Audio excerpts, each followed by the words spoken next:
everyone, this is Z, and today I have a very special guest with me, Randy McStine. And he's a very busy man, very popular man in Prague world these days, and he's coming up with his new album. Let's talk to Randy about it. Hi, Randy, how are you doing? Good. How are you? Good, good. Yeah, good to see you. And how's everything going? Things are well. Yeah, I hope the same for you. I'm trying to think the last time we saw each other. It's probably been a couple of years. Yeah, yeah. And saw you on a solo tour as well. I think you opened for Pineapple Thief. We met there, and uh, it's a funny story that you were playing, I think, with Dave Kersner in Continuum band. Yeah. So we met there. Actually, you your band needed some help with the gear, and you Oh, end yeah, up at Reggie's. Yeah, in yeah, yeah, Chicago. yeah, yeah. Yeah, So you end up using my guitar cabinet, and that's right. I forgot all about that. Yeah. and that was a funny story. Now I can brag about with my friends. Hey, guy Uh, in the Porcupine Tree and Pineapple Thief, yeah, and yeah. well-known musician is had used my gear. So that's really a funny story. Well, So thank you again. yeah, thanks again. So you have a new album coming out. What's its name, and like, can you tell about us? Yeah, yeah. So the record is called Mutual Hallucinations. Mm-hmm. It's an independent release. It'll be out November 1st. Um, it'll be streaming and all the usual places, but you can pre-order it now on my Bandcamp site. So Yeah, so you have a first single came out. I think it sounds pretty awesome. thank you. So, Thank you very and you much. have some heavy guest appearances on it as well. Some Yeah, mostly people. plumbers. Yeah, yeah. So, can you go about this? Like, how's your songwriting process for this record comes out? I Hmm. think this been a while. I think in 5 years you are coming out with the new album. So, like, Yeah, how pretty you came up much. with the songs for this record? Yeah, I started about almost 5 years ago. 2019 I put out this record called Idol, Mhm. which really wasn't conceived as an album. It was experiment of, you know, releasing singles and then kind of batching it together as a full record, which a lot of people do that now, and Mhm. I wanted to give it a try because I'd always been, really married to the album format. So I thought I'd try to break out of that for myself. Went on tour in 2019, opening for the Pineapple Thief. And then 2020 came along, and, obviously with the pandemic and everything, but also the start of my project with Marco Miniman, which is called McStine and Miniman. Yeah. I started working on new solo material after the Pineapple Thief tour, and I would just kind of go back to it periodically, but I kept finding myself just leaving it for long periods of time and focusing on other stuff. Of course, Porcupine Tree happened in 2022 into 2023.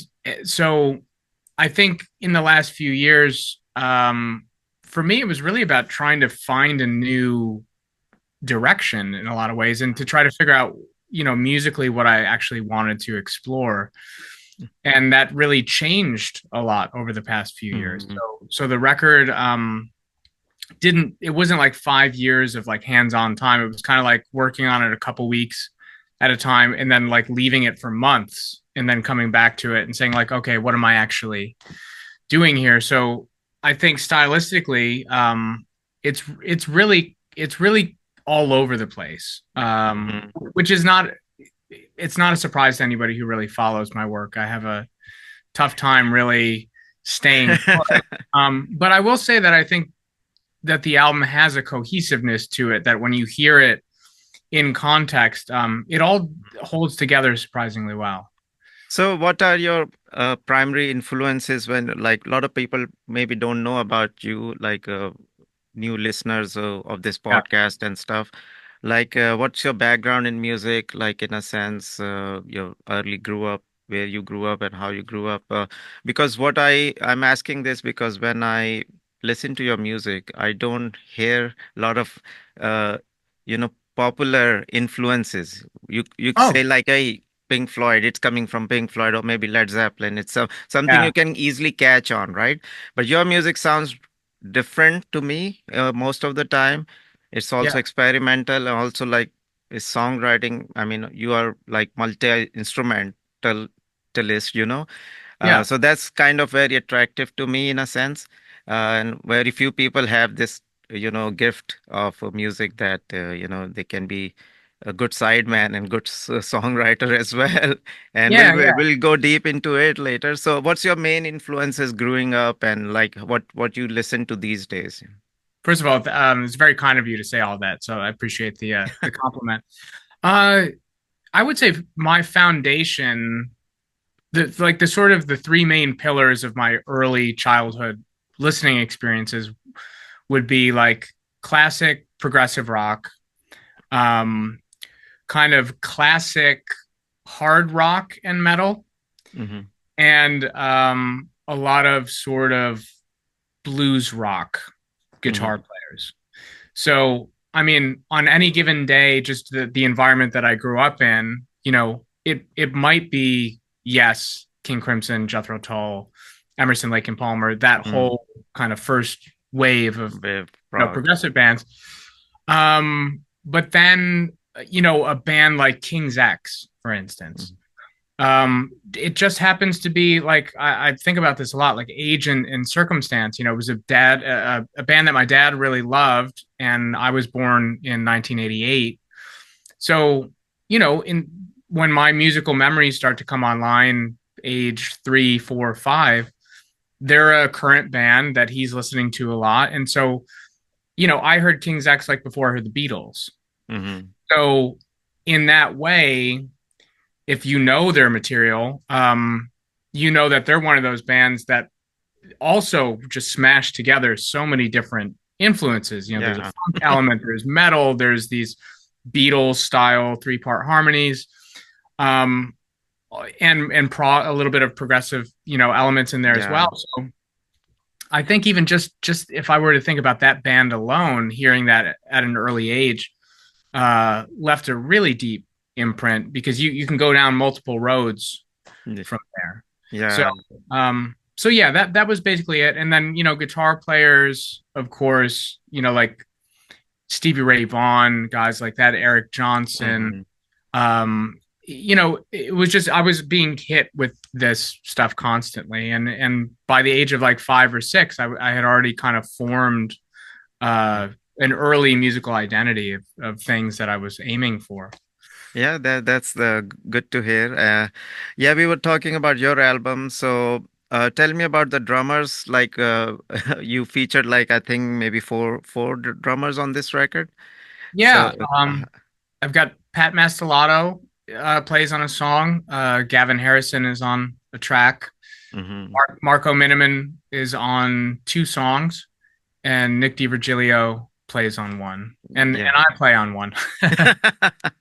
So So you have a home studio where you record most of the instruments. I do, yeah. I'm sitting in it now. You can't really see it all that well, but it's essentially it's a one room. It's a basement room. Hmm. But, it's a nice room and pretty decent size for me to do what I need to do. So Yeah, that's awesome. And like you have been working with a lot of mixing engineers, what have different so like Steven Wilson is involved in mixing process this record as well. He did some mixing. yeah, he Uh mixed about half of it. Yeah. Half of it. Oh, that's awesome. And Tim Palmer, I think he did Mhm. work with you previously as well. Yeah, Uh we've been working on stuff on and off for about 10 years now, which is wild. Yeah, that's awesome. I mean, he's one of my kind of Steve Wilson, of course, and Tim Palmer are my top two Yeah. mixing engineers, and Oh, it's fantastic. like this is fantastic lineup, I think. And so so tell me like what fans should expect from this record, like what they have expectations, anything you wanna talk about?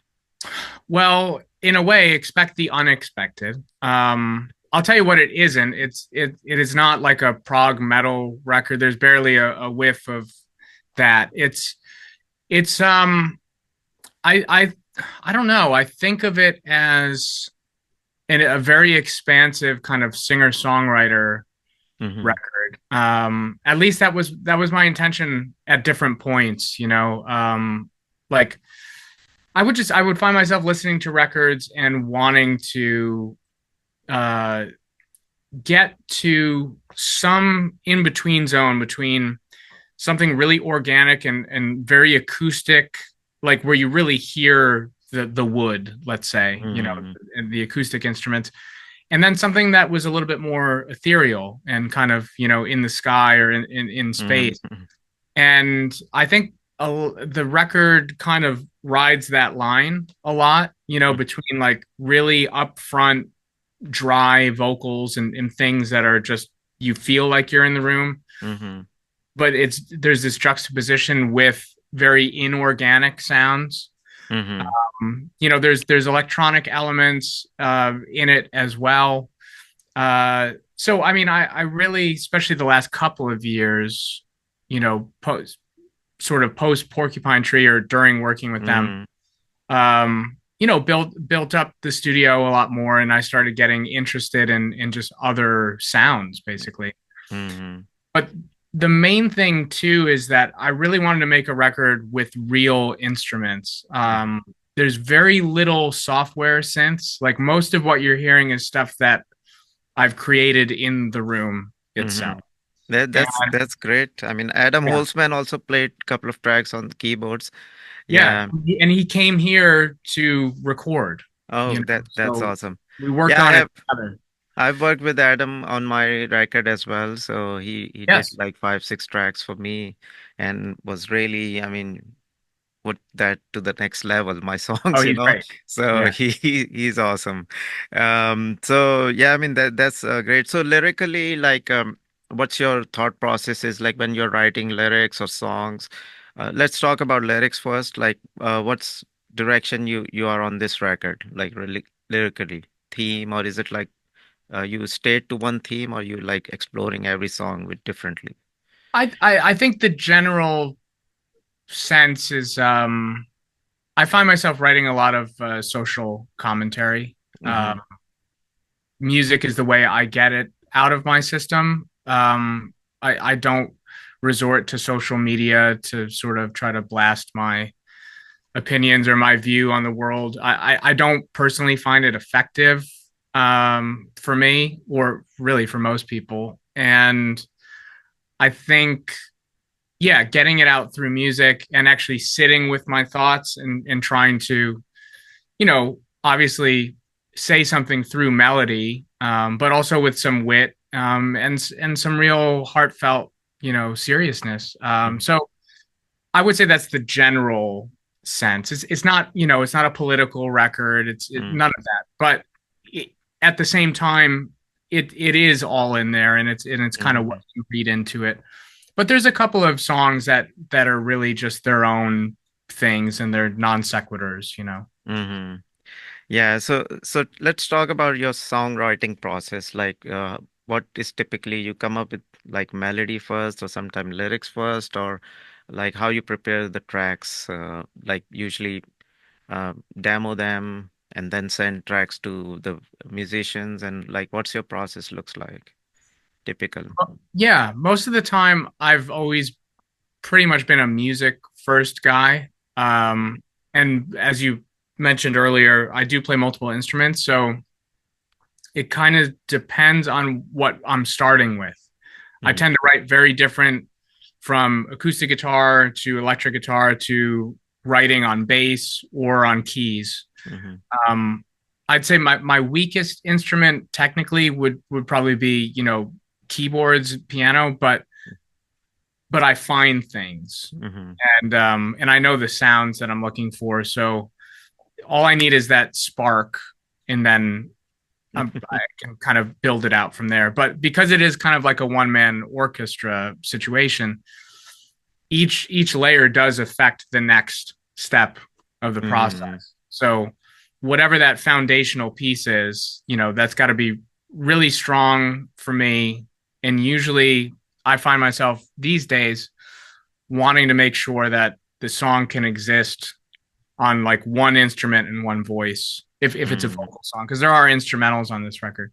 Mm-hmm. um, but I've kind of landed in this mindset a lot of times, like if I can play it on guitar and sing it and it can still be a song, Mm-hmm. and I feel confident that however I build it up, Mm. that's where it can get really fun and interesting. Yeah. So, I mean, do you like take some preconceptual approach, like, hey, I want to write in maybe odd time signature or something like that, or just come like naturally to you, like It's in. natural. I don't yeah, I don't really intellectualize that stuff, and I even have to oftentimes figure it out later. Like when I'm setting up my session in Logic or something, Mhm. I've started laying down some parts just to get the ideas down. Then I'll say like, what time signature is this in? Okay. And then I'll kind of map it out and go from there. Um, but often what I'll present to other players is pretty close to finished from the perspective of I've gotten it to a certain point. Mhm. Now I'm wanting to hear that input from the other player. Mhm. I usually have either already programmed something just as a guide, or I've just left it open and said, let's see how you interpret this. Yeah. Um, and that's usually and that's always exciting because then you get this great track back, and then it's close to being on its way. Yeah. Whatever That, your that vision is, that. yeah, and that player's performance will inspire some new ideas, and Mhm. we're pretty much So there. you keep the demo vocals, or you do it later type of a guy? Like, what's your process there, recording vocals? Um, I mean, because we're recording digitally, I do find that a lot of the so-called demo elements end up making it to the final Mm-hmm. track. I often end up replacing the vocals along the way just because I feel like in sitting with it long enough, I start to get a better sense of where Mm-hmm. I want it to go. But there are cases where the demo vocal is the one because it's fresh, and you're really close to the sort of conceptual moment, and there's often just something kind of uninhibited in it. Yeah, yeah, that's good to know. Yeah, my process usually is like I do vocal at last, so lyrics again, music first guy. I write all Yeah. the music and stuff, but yeah, I mean, I'm getting to the point where, I can make better demos so other can, understand it better Yeah. when I collaborate. But right now my process is very open. I keep it open so other can, change or maybe make it better, what I'm thinking. So. I would say though that for me it's important for me to get a vocal on the track as early as possible, even if it's not great, because you know, from orchestrating the track around the vocal, everybody's got to know, and myself included, how to fit the parts around the vocal. Because Mhm. otherwise, I think if you run the risk, if you save it last, it can sound like an afterthought and there's no space for the Oh, vocal, for and the vocal, yeah. the players aren't interacting with it. It will dramatically change the way somebody plays if they know, oh, okay, this is where the melody's going, this is the verse, this is the chorus. So Yeah, that's actually very good songwriting approach, and I'm learning myself yeah, these. And as I start more recordings, and I'm like figuring this out. Okay, this is the better way to do it. Otherwise musicians will bash layers and layers on top of it. exactly. And you will see, oh, this sounds really good without vocals. Yep. I know. So yeah, I mean, like I said, your record again, Mutual Hallucinations is Yes. coming out November 1st and really exciting. Looking forward to this record. Thank you. Yeah, so I mean, it has really a list of amazing musicians on it, and plus, of course, you, very busy man. You know, so tell me about what's coming up. You are touring with Pineapple Thief, I think, this year, and then next year with Steven Wilson. So how's the Yes. preparation going? Okay. Well, so we'll take it in order of appearance. So yes, I toured earlier this year with the Pineapple Thief in Europe, opening for them. Mm-hmm. Do about a 35 minute set, and I'll go back out with them in November, Mm-hmm. December for a North American run. We are Mm-hmm. coming to Chicago, so please Yeah. come along if you're Yeah. around. Yeah, I'll be there. And yeah, I'm really excited about it. You know, they're great guys. We get on really well. And timing wise, this is really the first time I've had the opportunity to release an album and then immediately go on the road to Hmm. promote it. So I couldn't ask for a better time to go out there and do it. And yeah, it'll just be me out there. I'll be hanging out after the shows at back at Hmm. the merch table, hopefully meeting people. Yeah. And then, yeah, next year I'll be quite busy with Steven Wilson. His new record comes out. Well, it'll be out before we tour. So Yeah. we start touring basically at the end of April, early May. Mm. So right now, I mean, it's just a matter of getting my ears on the material and kind of thinking about the rig and the sounds because not unlike Porcupine Tree, so much of it comes down to the sonic component. Yeah. As if the playing and singing wasn't enough, there is a lot of time spent crafting the sounds. Yeah. That's one of like it's very technical. So what's your learning process when you're learning new material from other musicians? Like I said, very few people have this gift who can be, a good sideman in different bands, and also a good songwriter as a solo artist as well. So like what's your learning process of other people? Because I'm asking because I personally suck playing other even cover songs. I suck. I mean, Mm, instrumental wise, I mean, it's very hard for me to figure out what other guys have played, or yeah, like I usually put my own stamp on a lot of things, which is sure. not other people really want to hear. Well, yeah, but I mean that there's something to be said for that. I mean, some people are specialists, and that's what they do. So Yeah. I don't think that's necessarily a bad thing, but I take your point. You do need to be flexible in a lot of side situations.